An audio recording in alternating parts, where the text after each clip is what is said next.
Hey, what's going on, guys? Welcome back to another Texas Chain Saw Massacre, the game video. Today, I want to dive into my Leatherface build and some of the tips and tricks that I've learned that have made me a better Leatherface. But let me be clear, I know I'm not the best player out there. In fact, there are some people that will absolutely destroy me out there. But what I do know is that doing these tips and tricks and making the build that I have has made me be actually a decent Leatherface. It's gotten me over this big curve of being destroyed by people to being pretty consistently getting 2 or 3 kills a game and actually finding some success. So if I can find success, I think you can find success. So here are the tips and tricks and the build that's made it possible for me, and I hope it helps you out as well.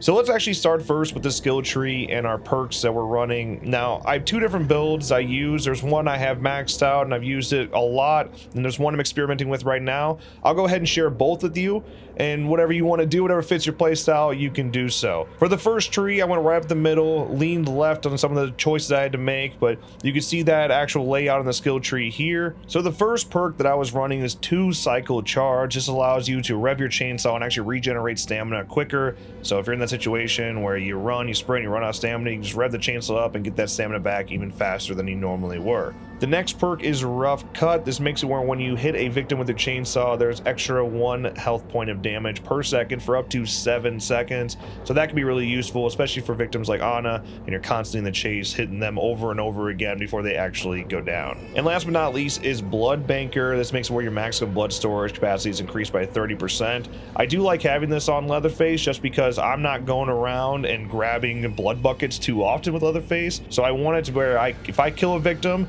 I get the most blood out of that, and you know, if I'm capping it off really short at only like 100 blood with Leatherface, then I'm just not getting the full potential of every kill I'm getting. But I still think these perks could do better. I wanted to rework my Leatherface to be more savage driven. I wanted a lot of damage. I wanted to be able to just knock people down quickly, especially because people are figuring out these builds and becoming more and more powerful, especially the Annas out there. You know who I'm talking about. So instead, I decided to go left on my skill tree and rework some of these savagery perks instead. Now I'm still leveling these up, but the 3 perks I went with are Feral, which increases your savagery by up to 7 attribute points. The only reason I did that is so I could take those attribute points and put them into something else. So right now, I got my savagery maxed out, my endurance maxed out, and my blood harvesting has been pulled up quite a bit. The next perk I use is Pack Animal. Now this is really just to counter all the people that are stabbing Leatherface in the back over and over again. This makes it where after being hit with the sneak attack, the attacking victim is highlighted for up to 9 seconds once you have it maxed out. I think that could be huge because people really love to use those bone scraps, and I'm fine with that. That's totally fine as part of the game, but I really want to be able to counter that, and that perk will certainly help out with that. And last but not least, we have Big Swings, which this increases your attack damage up to 15%, but there is a downfall because your stamina consumption tied to attacks is 200% more costly. Now, the reason I do this, I'm not scared of that stamina consumption, is that most of my big Leatherface hits come out of the sprint, which does not actually use any of your stamina.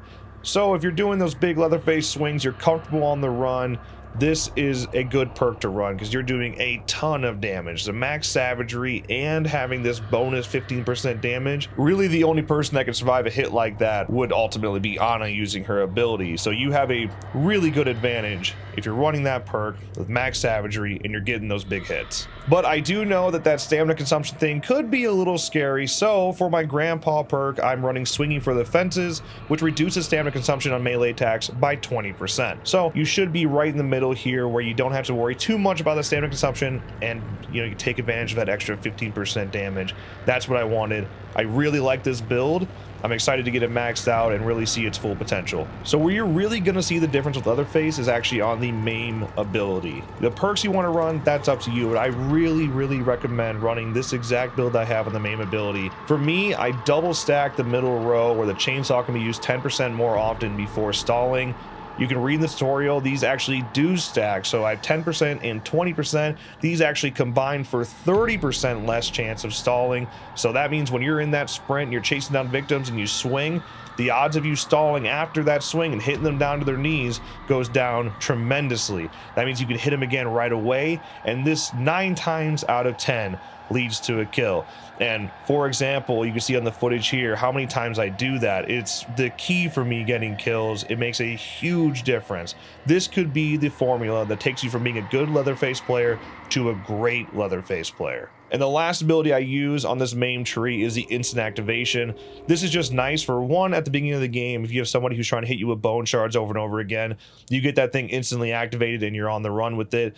It's nice if you want to turn off your chainsaw and be in stealth mode, sneak up on some victims, and then just rip that chainsaw on and be right on their tail. It's a cool little ability to have. I like it. And if you do stall the chainsaw, it comes in handy pretty much instantly. Now, before we jump into some actual gameplay tips, I do want to take a look at our attributes. I already talked about it some, but for me, I had 30 attribute points taking the path I did in the skill tree. I have a bonus 3 attribute points on my savagery slot, which is eventually going to be a bonus of 7 once I max out that perk.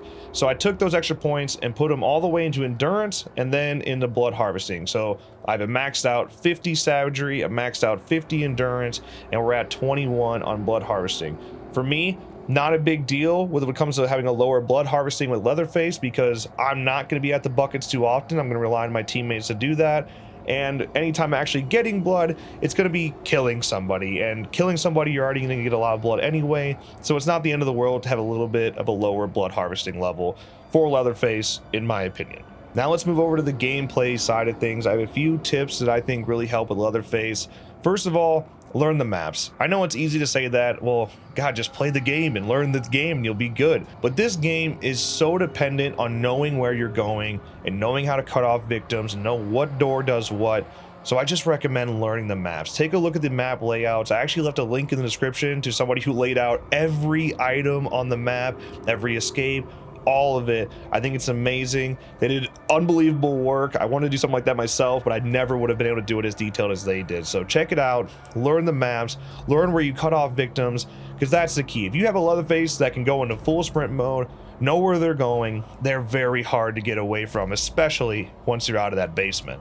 Which brings me to my next tip. Make sure you're really taking advantage of Leatherface's sprint. To sprint with Leatherface, you just rev up your chainsaw until it's about 75% full, and then you just kind of keep tapping on the rev. If you're on PlayStation 5, you're hitting that L2, and you're just kind of holding it that 75% range, so you're sprinting, you're not overheating the saw, and then because of the build we have with our main ability, if we chase somebody down in this sprint, we hit them from behind with the full swing, it will knock them down to their knees, and you should install the chainsaw at least most of the time and can get another hit instantly.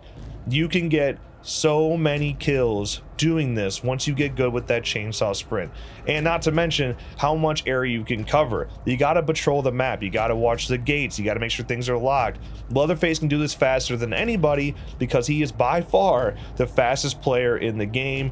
It's not even close. He can go so fast when sprinting with that chainsaw. So take advantage of that. Patrol the map, be quick, watch your areas. And on top of all that, the chainsaw sound constantly running at you as a victim, it's loud, it's distracting, and it's scary. So if you constantly have a chainsaw chasing after you like that, it's gonna be scary and it can make you make mistakes as a victim, and will certainly help out the team on the family side. So when I first started playing Leatherface on the first day, it seemed like I didn't have to worry about destroying things because you could kind of counter it pretty easily.